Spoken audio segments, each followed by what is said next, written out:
Hello, everybody. I'm Marilyn. This is Kyle. We are here today between two flasks to talk to you about interviews. So the weather is getting positively dreary here in Seattle, which means it's time to start thinking about applications for grad school. Hopefully, if you're applying to medical school, you're thinking about that too. So what better time to start talking about tips for being successful in an interview? So Kyle, what do you have for us? Yeah, I mean, the first one is that it's going to be a stressful situation. No matter what we tell you, you're going to feel a little bit of stress being in an interview.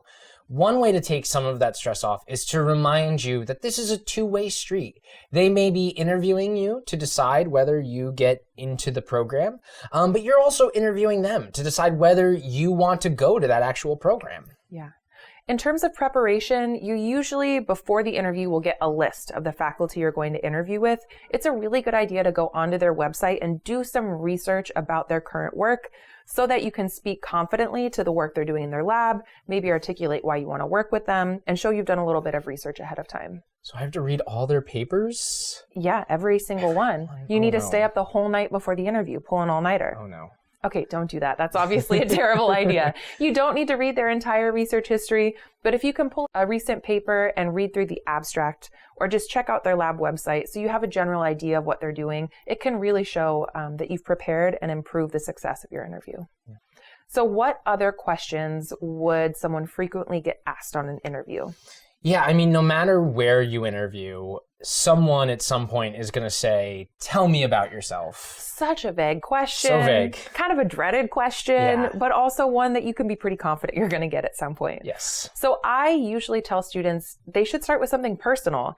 So these people are doing a lot of interviews. It's really easy to answer that question by sort of repeating your academic or your research history. But I think you're way more memorable if you offer something personal. So for example, I might say, hey, I'm Marilyn. I actually grew up in Colorado. I started skiing when I was 5. So I'm really excited to be interviewing here at UW where I'll be able to ski throughout the winter. And then you can kind of go into your academic history, maybe talk about your career interests. But I think you're a lot more memorable that way. Yeah, I mean, starting with that interesting fact, they're going to remember you. And then going into what your potential research interests are at that institution and your career goals.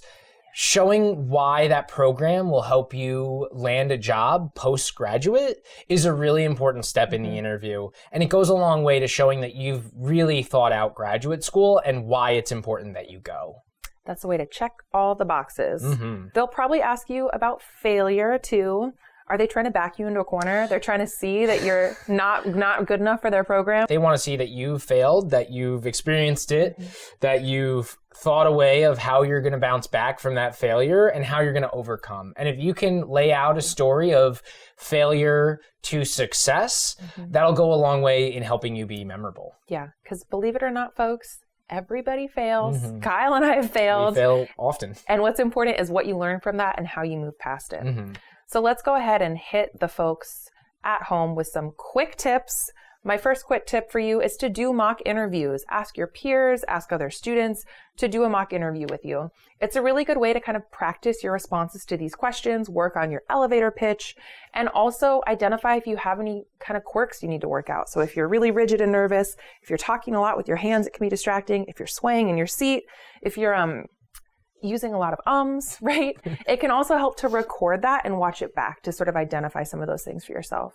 Another thing to remember is that when you're practicing those mock interviews, to take deep breaths and try to relax. Hopefully, if you practice relaxing, you'll perform relaxed. And so, it's going to be noticeable if you're uptight and uncomfortable during your interview. You want to relax, make it look like you're comfortable talking about science and comfortable working with faculty. Right. Try to keep it conversational, right? It doesn't have to be quite so rigid. The other piece is the interview starts the moment you arrive in that city, at that institution, at the school. So I don't care how delayed your flight was. I don't care how tired you are. You need to be polite and professional to everyone that you talk to because staff, administrators, HR, students, they're all evaluating you from the second they meet you. So it's really important that you maintain professionalism and respect for everyone you talk to from the moment you arrive for that interview.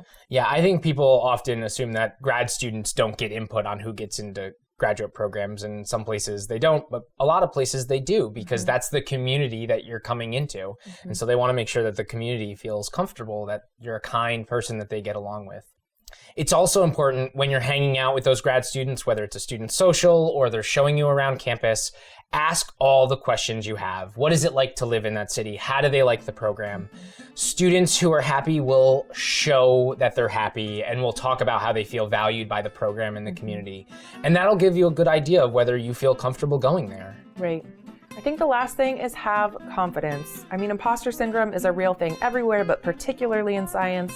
As hard as it may be, try not to compare yourself to the other people in the room. You earned your spot there, you deserve to be there, and you're going to kill your interview. Good luck. Happy interviewing.